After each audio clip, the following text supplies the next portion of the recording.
欢迎来到巴巴娱乐呀频道，请订阅频道，所以大家不要错过当天最热门的新闻。我们今天的时事通讯包括以下内容：杨紫肖战新剧又爆了，先别急着吹。杨紫新剧《国色芳华》热播，这部剧到底咋回事？最近杨紫的新剧《国色芳华》火了，怎么火的呢？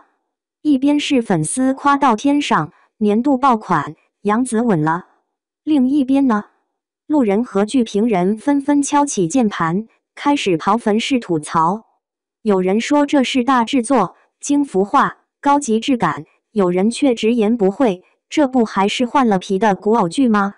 为了弄清楚这部剧到底玩了什么把戏，我硬着头皮看了19集，差点连头发都看掉了。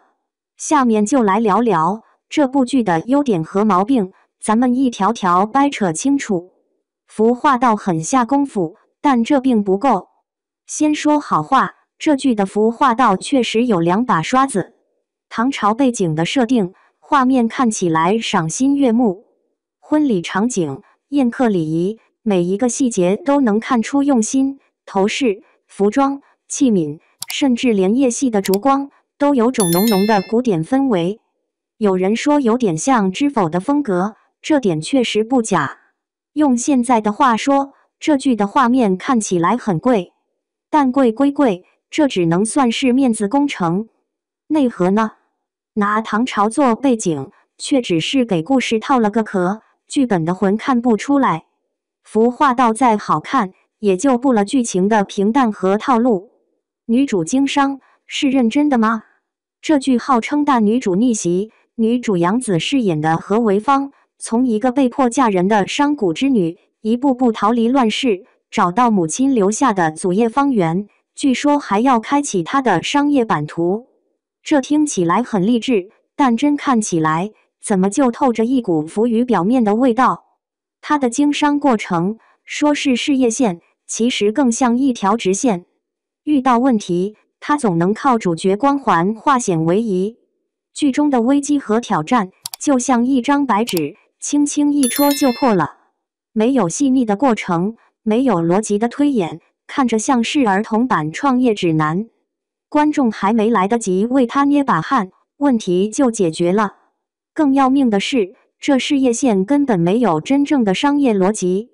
他的聪慧和手腕是靠剧情喂出来的，而不是靠细节和行动表现出来的。举个例子，他从黑店逃脱，靠的不是商业机制，而是恰好有好心人帮忙。他拿下商业项目，也不是靠什么核心策略，而是刚好运气好。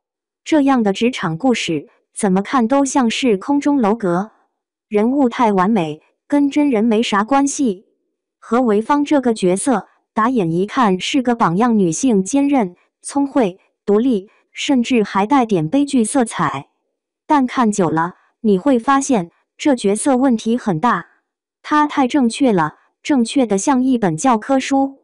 无论遇到多大的困难，她总能化险为夷；无论面对多么复杂的局面，她的选择总是正确的。这样的人物，怎么说呢？很励志，也很假。真要是一个人活得这么完美，那他不是人，是神。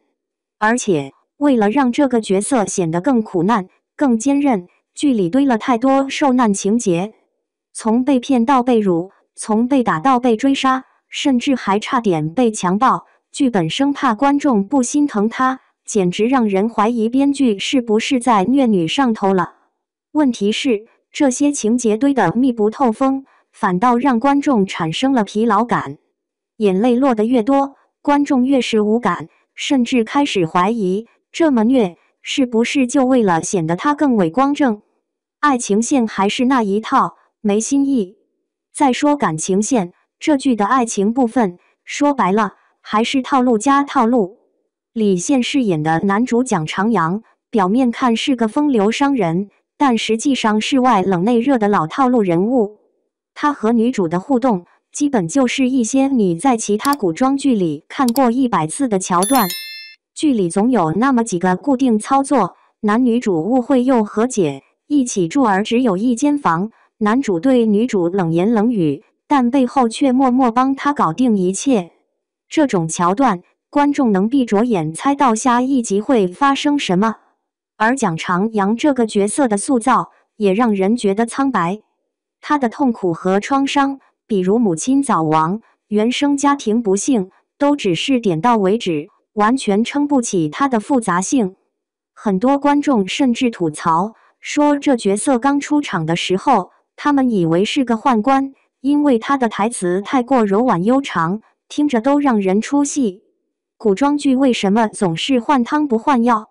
国色芳华的争议其实是很多国产古装剧的通病，画面上去了，内容却下来了。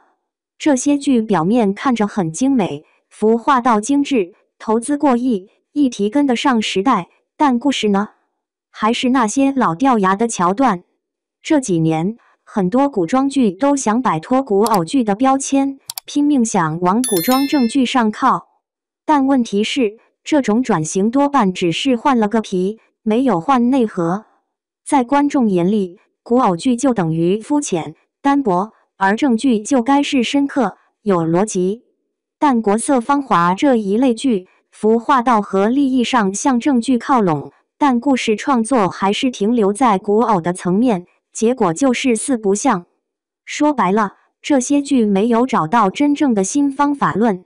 他们想讲女性独立，结果只会用受难加逆袭的模板；他们想拍职场故事，又懒得研究复杂的职场逻辑；他们想讲爱情，却只会用冤家变情人的老套路。观众看一部腻一部，最后只剩下吐槽。观众要的其实很简单，其实观众并不需要每一部剧都投资几个亿，也不需要每一场戏都抠细节到头发丝。观众要的就是一个好故事，一个逻辑通顺、人物真实、有张力的故事，哪怕画面稍微差点，又有什么关系呢？所以，与其花大价钱堆服化道，不如多花点心思打磨剧本；与其拼命迎合古装正剧的标准，不如先问问自己，这个故事有没有讲好？毕竟，剧本才是一部剧集的根本。国色芳华热度很高，但如果国产古装剧一直这么新瓶装旧酒，这种热度还能持续多久呢？